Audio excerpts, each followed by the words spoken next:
This isn't just a policy debate. It's a courtroom without a judge where the sentence may already be written.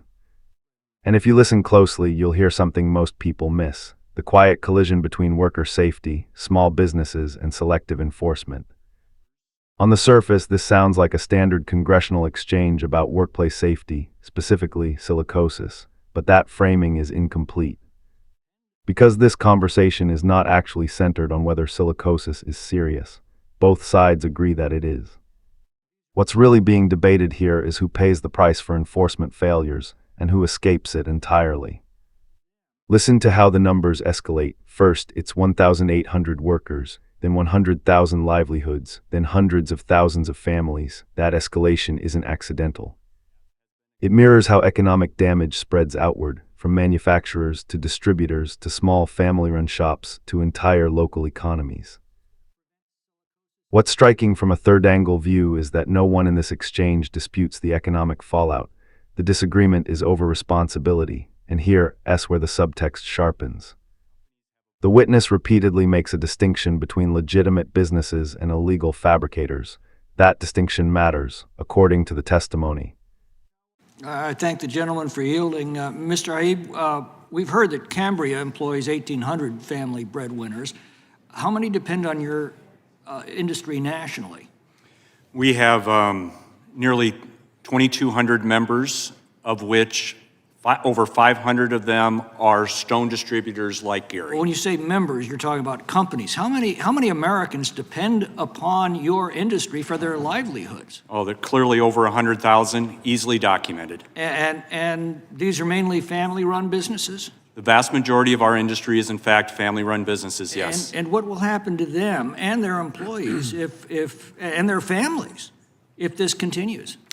If this continues and we allow everything just to go through the courts, as has been explained, there will not be businesses in existence 5 years from now. So 100,000 families lose their livelihoods. Is this going to prevent silicosis injuries? If these same sweatshops continue to be protected by sanctuary jurisdictions and simply switch to foreign manufactured product? That is the heart of the situation. These companies have avoided OSHA, avoided other regulatory agencies, and they will continue to fabricate regardless of what the rules are. Mr. Tawar, so we know that 100,000 American families will lose their livelihoods. We know that domestic manufacturing of this product will collapse, taking about $30 billion out of our economy. We know that worker injuries will continue because these same illegal fabricators will simply switch to foreign manufactured stone slabs. Couldn't that be described as a lose, lose, lose policy? For a small business like us, we're already losing. Companies that follow OSHA rules report no silicosis injuries. Companies that ignore labor, immigration, and safety laws continue operating, often shielded by sanctuary jurisdictions.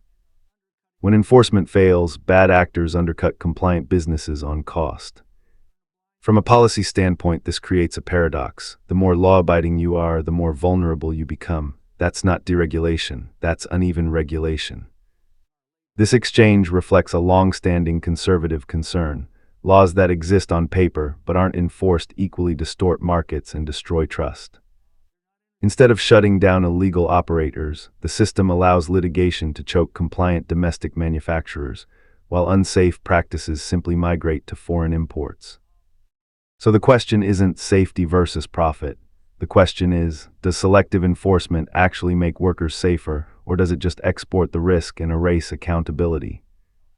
When the congressman asks who's enriched by this practice, that's the pivot. The answer isn't workers, it isn't consumers, and it isn't compliant businesses. It's those willing to break the law while others absorb the cost. From a third-angle perspective, that's the quiet indictment, a system where compliance becomes a competitive disadvantage. Well, let's look at the other side of the equation.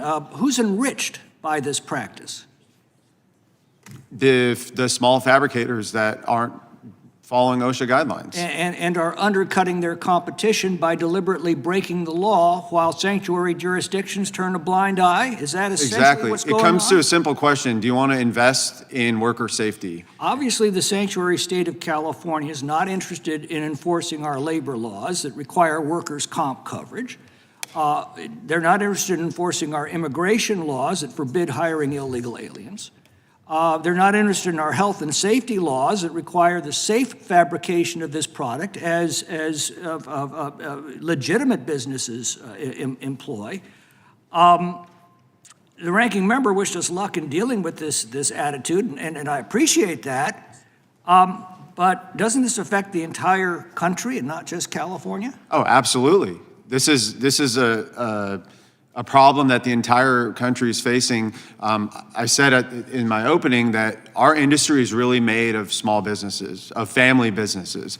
And what this is doing is wiping everybody out. We're not saying silicosis is not serious. It is absolutely a serious problem. We just want it to be taken care of where it's actually happening. I'm a small business distributor. Once a slab leaves my building, I don't control who cuts it or how they cut it. I follow OSHA regulations. I do an annual audit myself to make sure we're in compliance because we spend the money and we invest in worker safety. And you've testified that when those safety regulations are followed by legitimate businesses, there are no silicosis injuries. None that I know of or none that I've heard of. So this is entirely because we have sanctuary jurisdictions simply refuse to enforce our existing health and safety laws. Is that essentially what's happening here? I believe so. And instead, they want to sue your industry out of business and put 100,000 American families on the breadline. Honestly, I would put it as much higher than that. And a lot of today's discussion has been about the manufacturer, and it's a serious problem the manufacturer is facing, but the small businesses in this country, we're facing a much, much bigger problem because it affects hundreds of thousands of families. I wouldn't put it at 100. I would put it at hundreds of thousands of families. And because of the spinoff, yeah. And I've talked to business owners across the country, and they don't know how to handle this. Well, So ask yourself, if safety regulations work when enforced, why aren't they enforced uniformly? If injuries come from illegal practices, why are legal businesses the ones collapsing? And if domestic manufacturing disappears, does accountability disappear with it? This isn't a debate about compassion versus commerce. It's about whether laws protect workers or punish those who follow them. And in this exchange, one thing becomes clear. When enforcement is selective, the market doesn't correct itself. It collapses. And the people left paying the price aren't abstractions, they're families.